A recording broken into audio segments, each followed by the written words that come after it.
The Russia-Ukraine war reshaped geopolitics, food markets, and energy. How did it happen? Who's funding it? And can it end? The invasion that began in 2022 built on years of tension. After the 2014 annexation of Crimea, Russia repeatedly warned against NATO expansion and Ukraine's westward tilt. Moscow framed the attack as a security move to prevent Ukraine's deeper integration with Western institutions. But many analysts argue the roots run deeper. Russian aims to prevent a distinct Ukrainian state, secure influence in its near abroad, and reassert geopolitical dominance. Would a promise of permanent neutrality have stopped the invasion? Experts differ. Many say NATO membership was not the sole cause. Russia has repeatedly objected to Ukraine's sovereignty and identity. Freezing NATO membership might reduce one pretext, but it wouldn't erase other drivers, territorial ambitions, security doctrines, and political calculations inside Moscow.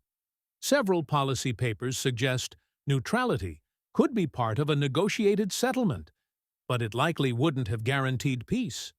Beyond the tragic loss of life and infrastructure, the war reverberated globally. Disrupted trade, energy shocks, higher food prices, and industrial dislocation. Millions of refugees, cities reduced to rubble, and long recovery costs, estimates run into hundreds of billions for reconstruction. Ukraine was a global breadbasket.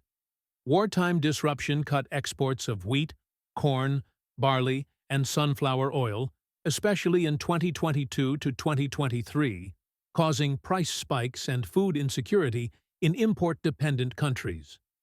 Some production recovered later, but logistics and port access remain major constraints. Russian fossil fuel revenues have been a mainstay of Moscow's war chest. Oil and gas exports helped finance military spending. Western sanctions, price caps, and shipping restrictions have eroded but not eliminated those flows, because buyers in places like India and China continued buying discounted Russian oil, often via rerouting. Recent moves to target big Russian oil firms and pressure buyers aim to tighten the squeeze. The U.S. can apply sanctions, tariffs, and diplomatic pressure, and it has pushed allies to limit Russian oil imports.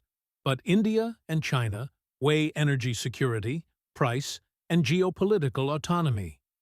Recent U.S. actions have included tariffs and secondary sanctions threats. Such moves can reduce purchases, but risk diplomatic backlash and higher global energy prices. Drones have changed the war. From low-cost FPV strike drones to reconnaissance UAVs, unmanned systems have been responsible for a large share of battlefield damage, hitting equipment, logistics, and even naval targets. They're a force multiplier for Ukraine and complicate Russian operations. Endgames range from negotiated settlements, ceasefires with security guarantees and possible neutrality clauses, to a prolonged frozen conflict, to escalation if one side believes it can gain the upper hand. Outside mediation, sustained economic pressure or internal political crises in Russia could push toward talks. But durable peace requires credible enforcement and political compromise. Putin's position is complicated.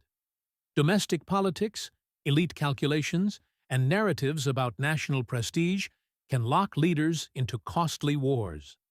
Analysts argue Putin may continue fighting to avoid political fallout or to preserve perceived gains, but sustained military and economic pressure can shift domestic dynamics over time.